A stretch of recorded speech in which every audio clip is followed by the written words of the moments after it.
Grabe. Sumakit yung ulo ko. Dito nga po guys sa kapatid ni PBBM na walang iba kundi itong nag-iisang puro lang baba. Yung utak na punta na ata dito sa baba na walang iba kundi si Senator Amy Marcos. So ngayon nga po guys, eto na sila. Eto na naman ulit. Nagkakalat na naman po ng kababalaghan. Tinatakot na naman po ang mamamayang Filipino. Kumbaga sa madaling sabi, pag pumalag tayo sa China, ipagpatuloy natin yung ginagawa natin sa China, 'di ba? Na hindi pagsuko sa ating teritoryo, pag pumalag tayo, puputukan tayo. Ngayon naman, kung noon tinatakot tayo ng digmaan, ngayon naman missile. Talaga, improvement, no? Same lang din po yan, guys, sa narrative ng mga Duterte na kapag pumalag tayo, magkakaputukan. Dito naman kay Amy Marcos, kapag pumalag tayo, papasabugan tayo ng hypersonic missile. So ngayon, sa mga hindi po nakapanood, ito pakinggan lang muna natin to kasi alam nyo, yung ginawa ni Amy Marcos, pwede talaga tong maging literal na mitya ng gera ng China at ng Pilipinas. Kasi si Amy Marcos nagkakalat ng fake news na hindi naman daw po pala totoo itong pinagkakalat niya na hypersonic missile according po dito sa China. Yung China nagalit kay Amy. Yun yung nangyari. Alam mo, Amy, minsan ka na nga lang mag-isip nung hindi mo pa pinag-iisipan. Minsan ka na nga lang mag-isip, yung hindi mo pa pinag-iisipan. May isip ka ba? May utak ka ba? Itong ginawa mong pananakot, ang nangyari yung China nagalit sa'yo. Baka ito pa yung maging mitya ng gera dahil sa ginagawa mong ka-fake newsan. Anyway, panoodin muna natin itong kanyang pananakot. Pakinggan nyo Natin ang problema talaga dahil sa tingin ng China, talagang kumampi na tayo sa kalaban nila. Magbigay tayo. Nang dahil ba yan sa EDCA? Sa EDCA site? Yan ba yon? Na defense lang naman ng Pilipinas? Bubo talaga tong si Amy, no? Ayun lang 17 base militar sa pakiwari nila, yung EDCA sites. Talaga mainit ang ulo nila. Natatakot talaga ako habang umiinit dyan sa West Philippine Sea. Ito na guys yung kanyang pananakot. May nakita ako na plano ng China na gagamitin yung hypersonic missile. Hindi naman nila iniisip na lulusob dito sa Pilipinas yung...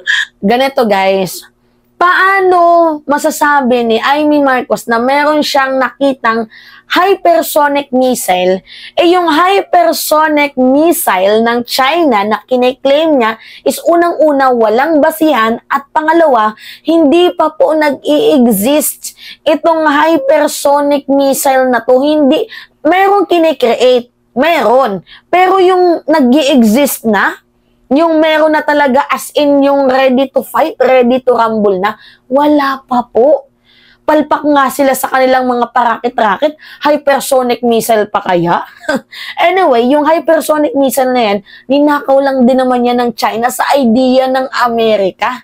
Kaya nga feeling ko mas mauna pang matatapos ang Amerika sa binibuild nila na hypersonic missile kontra dito sa China na nagnakaw lang naman ng konsepto ng idea. Bobo talaga tong baba na to, no? Sana pati baba tinuturukan din ng glutathione, no? Or nung kung ano pa mang beauty products na tinuturok mo dyan sa pagmumukha mo para naman ng kahit papaano nagkakaroon ng laman yung utak mo. 'Di ba? Puro lang sa baba Utak naman sana, mag-invest ka naman, Amy. Ang inang to. Katakot-takot na army nila, mga navy nila. Hindi ganoon. Ang plano, air. At ang plano, yung hypersonic missile. At nakatakda na yung 25 na target nila. Kitang-kita na. Ang sabi ng US, hindi daw nila kaya labanan yung hypersonic missile. Mas lalo akong ninervyos kasi akala ko kapag missile, meron yung ibang bansa yung tinatawag na Iron Dome. Hindi makapasok yung missile. Kapag hypersonic daw, kayang-kaya pumasok. Ganyan lang kadali. Durog daw.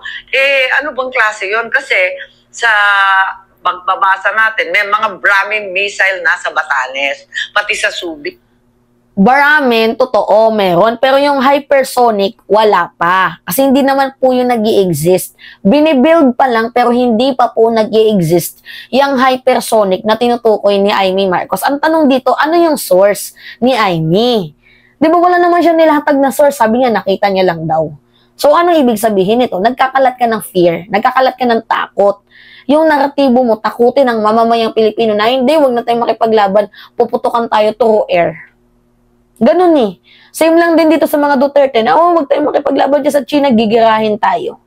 Maglagay kayo dyan ng barkong pandigma sa West Philippine Sea, gigirahin tayo. Eh, nung naglagay si PBBM ng barkong pandigma, ginera ba tayo? Hindi. Kasi yung naratibo nila is takutin lang talaga tayo. Yan yung naratibo nila Duterte at nitong si Babalina.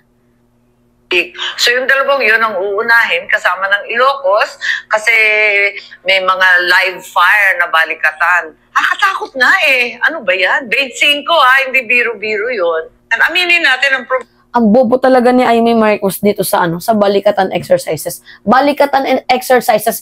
Exercises nga 'di ba para ma-train itong ating mga mamamayang ma-train itong ating armed forces of the Philippines, ang military, para nga po dito guys sa panibagong panibagong idea ng pakikipagbakbakan, and hindi naman to para magamit sa pakikipaglaban natin sa China. Knowledge din nila to na pwedeng ituro sa mga susunod na military forces. Bubo talaga nitong ni Amy Marcos, tinetesting yung strength kasi ang daming mga ginagawa nila doon,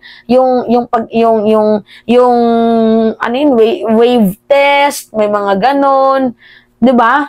So madaming ginagawang test doon sa ating sa ating AFP, sa ating Philippine Armed Forces of the Philippines, 'di ba? Tinetest ang kakayahan, 'di ba? Sinusubok, hindi para sa gera natin sa China, bagkus para mas maensayo pa sila yung practical. Bubo talaga nito ni Amy Marcos. Anyway, ito yung balita. Sabi naman ng NSC says no threat of any imminent attack from China. Yan po yung sabi ng National Security Council na wala pong imminent attack coming from China. So, sinusuka ka ng China. Sinungaling ka. Yun yung totoo dito. Kaya nga tanong dito, may credibility ka pa ba, Amy? Nasaan yung credibility mo? Tangina, naging senador ka lang, puro kabubuhan yung mga sinasabi mo. Alam mo, kung pro Duterte ka lang din, huwag ka na lang tumakbo. Nakakahiya, nasa slate ka pa ng kapatid mo. 'Di ba? Nagkakalat ka ng takot. Walang gusto ng may gera.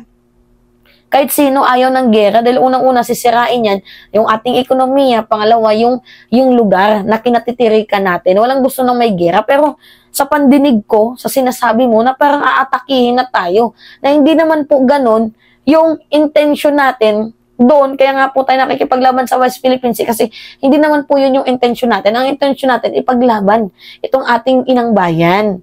Hindi po para makipaggera. Wala pong ganun, Amy. Masyado ka lang nananakot kasi pro-China ka. Yun yung totoo dito. Anyway, baka sa ginagawa mong pagpipake news yan, baka dyan talaga magsimula ang totoong gera na gusto mong makita, no? Kasi yung China, sinusuka ka, oh. Wala naman daw silang ginagawang ganon. Sinungaling ka, basically. See? Anyway, yun lamang po guys. It's me again, si Mima Alicia nyo, at nagbabalik ulit para sa ating panibagong video.